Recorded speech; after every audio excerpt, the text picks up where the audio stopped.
got a real boss who know how to sacrifice and take the bad along with the good and show his crew how to be men, then this is what you get. That was Big Meech giving off that real boss energy, locked up but still running the Mafia game like a king. Enter Jeff Fort, the legendary 80s boss who still rules the streets of Chicago. And Freeway Rick Ross, man did his time and came back stronger, running things from the shadows like a ghost. These are the oldest Black Mafia bosses still holding it down in 2025. Demetrius Big Meech Fenery. On October 16, 2024, a quiet prison transfer in Florida made some loud noise on the streets. Big Meech, once the boss of the Black Mafia family, was suddenly moved from FCI Coleman Low to a re-entry program in Miami. Just like that, no press, no warning. And then the rumors started. Who made the call? Who signed the paper? Did money talk again? To understand the noise, you've got to know the man. Born in Detroit in 1968, Meech and his brother Terry were the Black Mafia kings. These guys were everything from crime bosses to drug dealers. They moved weight, hundreds of kilos of cocaine across the U.S., with Atlanta as the home base and L.A. as the plug. By the early 2000s, the Black Mafia family was so big, it looked more like a brand than a cartel, and they weren't just running the streets, they had the music scene in their pocket too. In 2000, Meech launched BMF Entertainment. It looked like a record label, but it cleaned money and made stars. Rappers loved Big Meech. In fact, many still do. His name lives in lyrics, in fashion, even on TV, and as the streets kept his story alive, it was only a matter of time before Hollywood came calling. The BMF series by 50 Cent turned Meech into a legend for a whole new generation. Even though he has been locked up since 2008, there's no doubt he's still calling the shots. Word on the street says his old ties in Detroit and Atlanta never cut loose. Some say they're still moving, still loyal. And now, Meech is walking around Miami. Not free, but not exactly behind bars either. From building empires to making headlines, Meech changed the game. But another boss proved words could be just as powerful as bullets.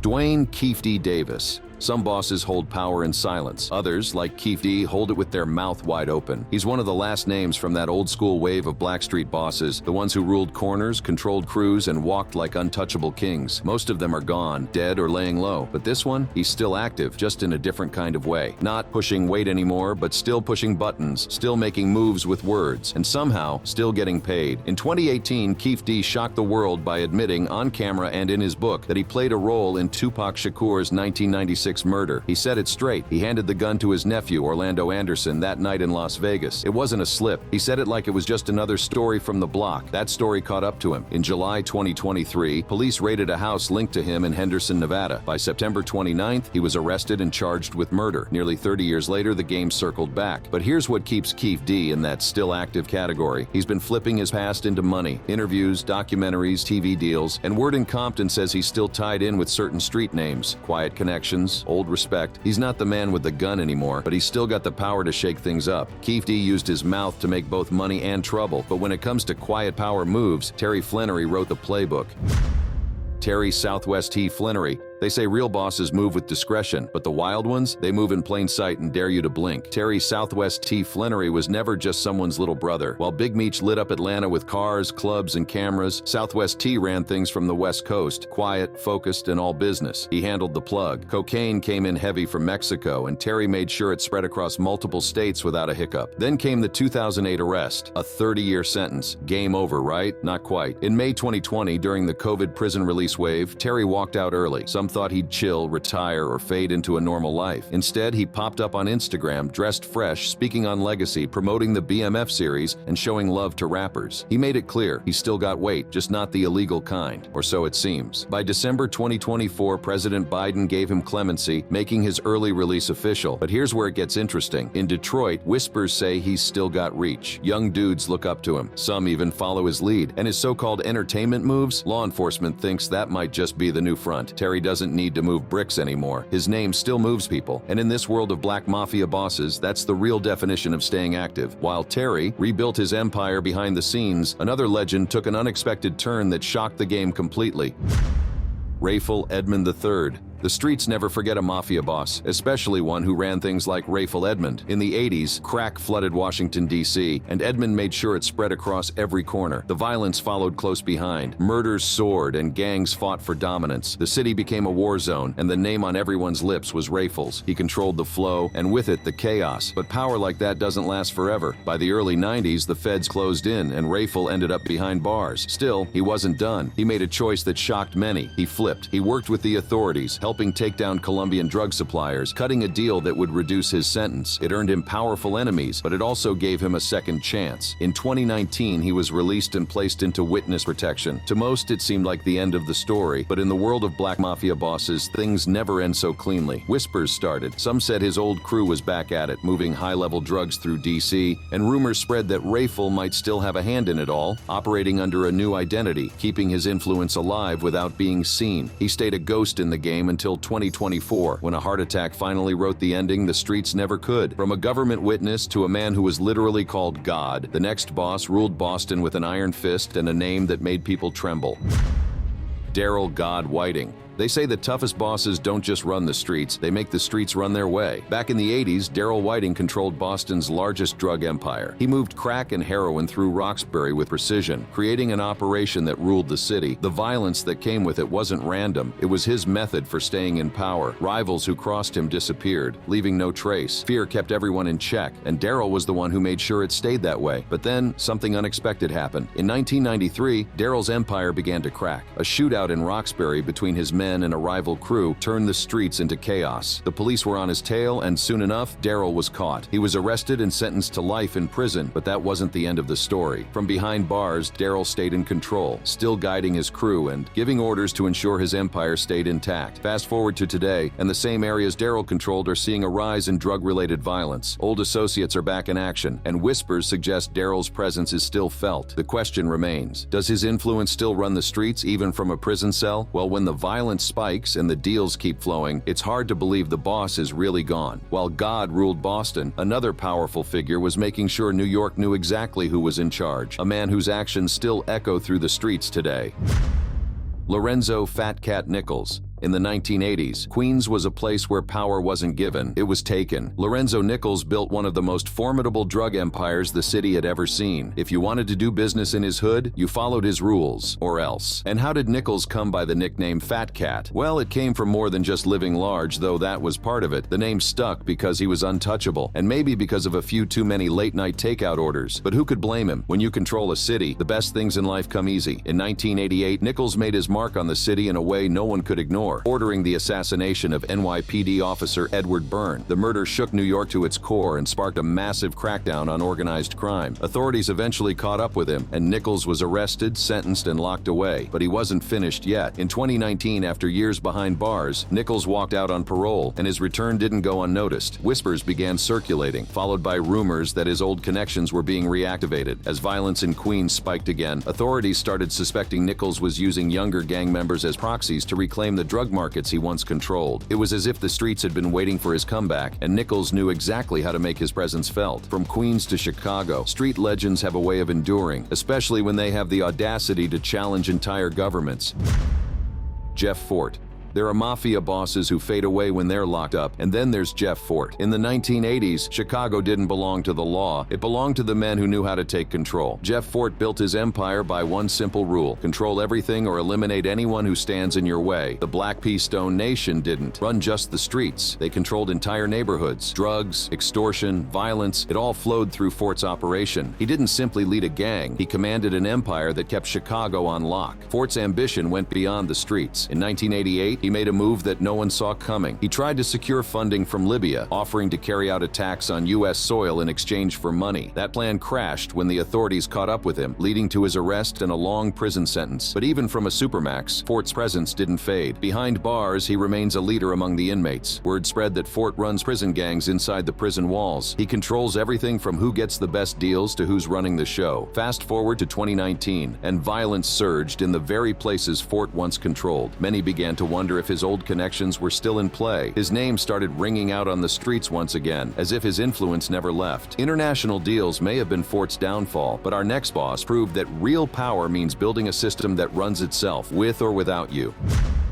Larry Hoover. When people talk about black mafia bosses, Larry Hoover's name comes up for a reason. He didn't just lead a gang, he built an empire. In the 1980s, Hoover founded the Gangster Disciples, taking the gang from the streets of Chicago to a multi-million-dollar operation that stretched across multiple states. Even after Hoover was sentenced to life in prison, his influence never wavered. From behind bars, he continued to run the operation, using coded messages to manage street-level drug deals, keeping his empire in motion without missing a beat. His control over the game didn't slip. It adapted to new conditions conditions, with Hoover maintaining his hold on the streets and beyond. Reports today show a power struggle within the gangster disciples, with some factions still fiercely loyal to Hoover. His name still carries weight, and newer gang leaders know that invoking Hoover's legacy demands respect and fear. It's clear, even though he remains locked away, Larry Hoover's influence over Chicago's streets is as strong as ever. He may be serving a life sentence, but his power lives on. In the world of black mafia bosses, true control never ends. It just changes shape. The next legend on our list didn't just build a drug empire. He connected the streets to the glitz of the music industry in ways that still echo today.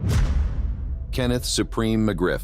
In Queens during the 1980s, the word Supreme meant more than just a clothing brand. It meant power, fear, and absolute control. Kenneth Supreme McGriff ran the Supreme Team, a vicious drug operation that dominated the streets through brutal tactics, murder, torture, and a level of violence that made rivals think twice before challenging his authority. What set Supreme apart from other bosses wasn't just how he got his money, but what he did with it. He was one of the first to seriously connect the drug game to the music industry, investing dirty money into hip-hop and building relationships with artists and executives. Those connections turned his street name into something bigger, a brand that crossed over to mainstream culture. By the late 1990s, Supreme was caught, locked up, and later hit with a life sentence. But did that stop his influence? Not even close. Reports from Queens suggest that some of his former enforcers are still active, running operations that mirror the structure he built decades ago. It's like his blueprint never left the streets. Most telling is how younger criminals still reference Supreme Team tactics, the way they move, the way they organize, even how they handle business disputes. In a world where few legacies last, Supremes continues to shape how the game is played, proving that true influence outlasts freedom. While American street bosses dominated their cities, our next legend took control of an entire nation, creating chaos that forced even governments to respond. Christopher Dudis Ko. When most drug bosses talk about territory, they mean a few blocks or neighborhoods. Christopher Dudis Ko, he controlled parts of a whole nation. As the leader of the Jamaican Shower Posse, he created a pipeline that moved cocaine and firearms seamlessly between Jamaica and the United States. The violence that came with his reign wasn't just business, it was a statement. Coke ordered executions and brutal attacks that spread fear throughout Kingston's Tivoli Gardens community. People knew, cross Dudis, and there would be consequences, bloody ones. When authorities finally moved to arrest him in 2010, it wasn't just a police operation, it was practically a war. The Jamaican government declared a state of emergency as Coke's loyal soldiers fought back against police and military forces. More than 70 people died in the violence. That's not a gang bust, that's an uprising. Even with Coke locked away in a U.S. prison, parts of his organization remain active in Jamaica. Shootouts with police continue in areas where the Shower Posse once ruled absolute, and recent drug seizures in Miami and New York have been linked to surviving members of his network, suggesting that the empire he built hasn't completely crumbled. From international drug empires to street gangs that spread nationwide, our next boss created a movement that still defines urban America today. Omar Porti, OG Mac. Some bosses build empires, others create movements. Omar Porti, better known as OG Mac, did something different. He founded an institution. In the early 1990s, he established the United Blood Nation on the East Coast, turning what began as a prison protection group into a street force that spread across multiple states. Porti didn't just want loyalty, he demanded devotion. New members would undergo brutal initiation rituals, including severe beatdowns. Those who failed to follow orders or showed disloyalty faced execution. It wasn't just business, it was a brotherhood built on blood and fear. His arrest and imprisonment in the late 1990s should have ended his influence. Instead, it evolved. Law enforcement agencies report that Porti continues to send coded messages to street leaders from behind bars, guiding operations and maintaining his position as the founding father of the East Coast Bloods. Today, the Bloods remain one of America's most violent and widespread gang organizations, with members still adhering to the principles and structures that Porti established decades ago. His legacy isn't just in the past, it's active in every city where red bandanas mark territory and young recruits pledge allegiance to the flag he created. While American bosses fought for their territories, our next legend was breaking boundaries up north, connecting criminal worlds that rarely work together. Gregory Woolly. The criminal underworld has always had racial divides, but some figures break those barriers in pursuit of bigger money. Gregory Woolly became legendary in Montreal for doing exactly that, serving as the crucial bridge between the predominantly white Hells Angels motorcycle gang and Blackstreet organizations. It wasn't just business, it was revolutionary in the criminal world. Woolly didn't just make introductions, he orchestrated complex operations. His network coordinated drug shipments across Canada and arranged professional hits when business disagreements couldn't be solved with words. He wasn't just a gang gangster, he was a criminal diplomat who spoke multiple underworld languages. Though he's been in and out of prison, Woolly's influence hasn't diminished. In 2023, his name surfaced in investigations into organized crime meetings in Canada, suggesting his connections remain intact despite law enforcement pressure. Some say his power has only grown more subtle and sophisticated. The streets of Montreal tell their own story about Woolly's continued reach. Spikes in gang violence often coincide with whispers of his name, and sources suggest he still collects street tax from lower-level dealers through trusted intermediaries. In a world where most criminals fade away, Woolly keeps adapting, proving that true power often works best from the shadows. Modern bosses learned from legends, and none cast a longer shadow than the original Harlem kingpin who wrote the playbook for generations to come.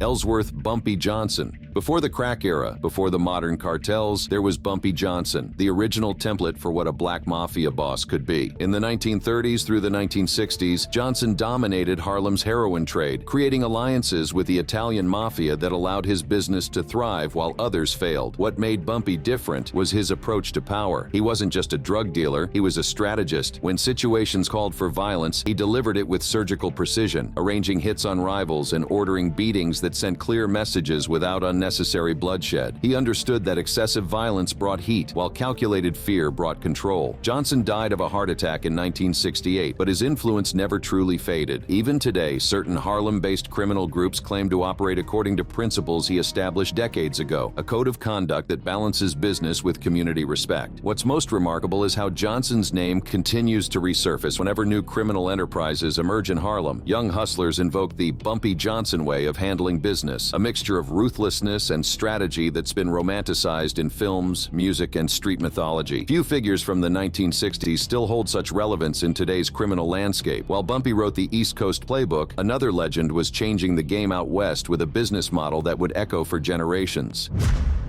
Felix Mitchell. Some drug bosses make headlines for their flashy lifestyle, others for their brutal methods. Felix Mitchell earned his place in criminal history by changing the entire structure of the drug trade. In the 1970s and early 80s, his 69 Mob pioneered large-scale heroin distribution in Oakland, creating a business model that transformed how drugs were sold on the West Coast. Mitchell didn't just sell drugs, he created a corporate structure for the game. Block captains, territory managers, enforcers. His organization looked more like a business chart than a street gang. That structure allowed him to control prices, eliminate competition, and maximize profits in ways that previous dealers couldn't imagine. His importance became painfully clear after his murder in prison in 1986. When news of Mitchell's death reached Oakland, riots broke out in the streets. His funeral procession stretched for blocks, with a horse-drawn carriage carrying his bronze casket through the neighborhoods he once controlled. It wasn't just a funeral, it was a state event for a shadow government. What's most telling about Mitchell's legacy is how his blueprint still operates today. Surviving members of the 69 Mob reportedly maintain active operations in Oakland, using the same systematic approach to drug distribution that he developed decades ago. In Oakland's criminal circles, Mitchell's name is still mentioned with a mixture of fear and respect, the mark of a true innovator whose methods outlived the man himself. From Oakland to Harlem, our next legend defined an era with pure product and a business mind that even rivals respected. Nikki Barnes.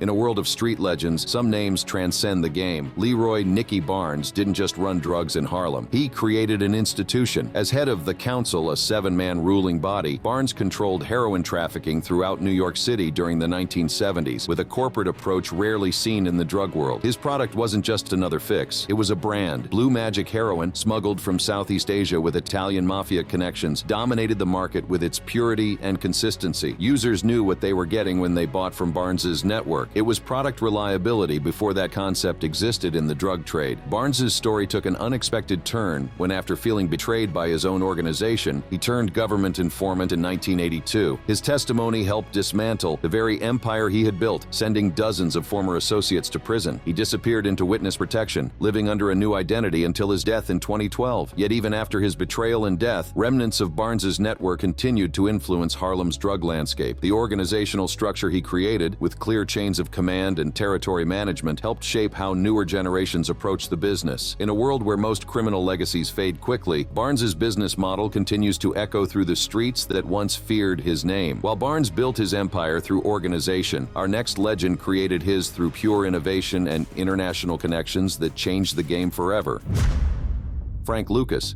In the crowded world of drug bosses, true innovation is rare. Frank Lucas didn't just move product, he revolutionized the supply chain. During the Vietnam War, he bypassed traditional suppliers by smuggling pure heroin directly from Southeast Asia in the coffins of fallen U.S. soldiers. It wasn't just bold, it was brilliant. Lucas ruled Harlem with calculated brutality. Those who crossed him or threatened his business didn't get warnings, they got bullets. He personally ordered executions of rivals and dealers who didn't follow his rules, creating an atmosphere where his authority was absolute and unquestioned. What made Lucas particularly dangerous was his political reach. He claimed to have police officers and politicians on his payroll, creating a protective bubble around his operation that allowed him to operate in plain sight. While other dealers hid, Lucas attended boxing matches and nightclubs in mink coats and custom suits. Lucas died in 2019, but his legacy lives on in unexpected ways. Sources claim that some of his old connections in Southeast Asia still maintain heroin smuggling routes established during his reign, passing them down through generations of traffickers. The blueprint he created, bypassing middlemen to increase profits, has become standard practice in today's global drug trade. From international smuggling to government connections, our next boss took drug dealing to new heights by inadvertently exposing one of America's darkest secrets.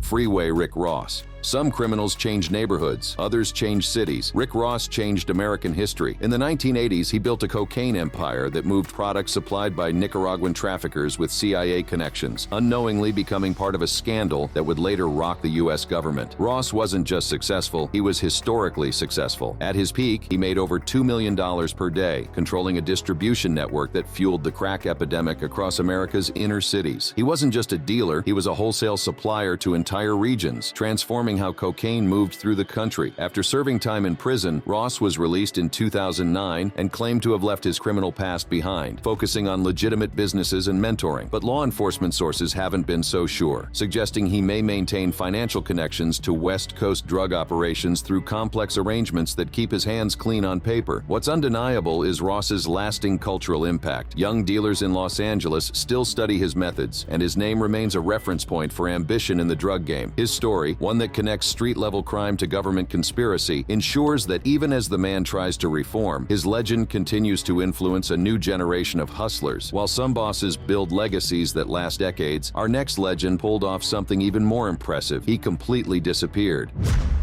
Frank Black Caesar Matthews. In the criminal underworld, some figures are remembered for how they lived, others for how they vanished. Frank Matthews, known as Black Caesar, built an empire in the early 1970s that rivaled the Italian Mafia, controlling heroin and cocaine distribution from New York down to the Carolinas. His operation wasn't just successful, it was revolutionary. Matthews didn't tolerate threats. When rivals emerged or informants were suspected, they didn't disappear quietly. They were executed as examples. His enforcement wasn't just business, it was theater designed to maintain control through fear. But what truly makes Matthews legendary is his exit. In 1973, while facing drug charges, he posted a $325,000 bail, equivalent to millions today, and vanished completely, taking an estimated $20 million in cash. It wasn't just an escape, it was one of the most successful disappearing acts in criminal history. Decades later, the mystery endures. Rumors persist that Matthews is still alive, possibly living in Africa or South America under a new identity. Occasional reported sightings fuel the myth that he pulled off the ultimate win, taking the money and disappearing completely, outmaneuvering both rivals and the federal government. In a game where most players end up dead or imprisoned, Matthews may have found the rarest ending of all, a clean getaway. While most kingpins were men, our next legend proved that the drug game's glass ceiling could be shattered by a woman with vision and nerve.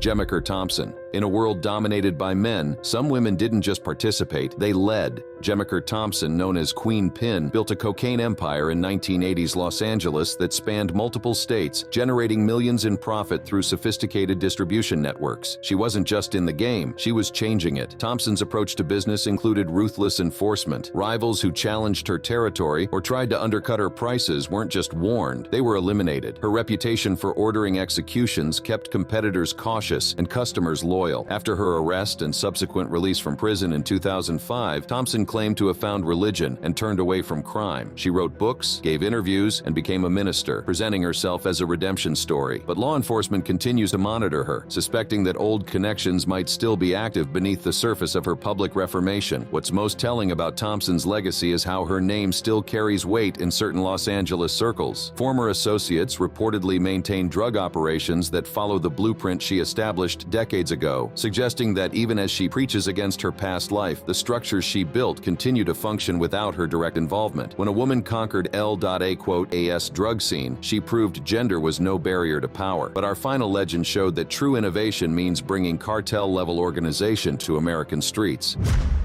Ricardo Mckendrick. In the world of drug bosses, the ones who last aren't always the loudest or most violent. They're the most strategic. Ricardo Mckendrick emerged in the early 2000s as the architect of a sophisticated cocaine and heroin network that connected Mexican cartels directly to American streets. He wasn't building a gang, he was constructing a corporation. Mckendrick's operation moved beyond street-level dealing to oversee multi-state drug shipments, with a structure that included money laundering through real estate and luxury businesses. His approach wasn't just about selling drugs. It was about building an enterprise that could survive scrutiny and competition through diversification. His arrest should have ended his influence, but criminal empires this sophisticated rarely disappear completely. In recent years, law enforcement has observed family members and close associates quietly rebuilding elements of his operation, maintaining the connections and structures he established while adapting to new market conditions. Most concerning for authorities is how Mckendrick's territories have seen new cartel partnerships emerge, with patterns that suggest his blueprint is still in use. It raises the question, is he truly removed from the game, or is he directing operations from the shadows, using lessons learned from earlier mistakes to create an even more invisible empire? From street corners to international connections, from prison cells to witness protection, these black mafia bosses didn't just participate in America's underworld, they transformed it. Thank you for watching. If you enjoyed watching this video, click on one of the boxes playing on your screen to watch more similar content.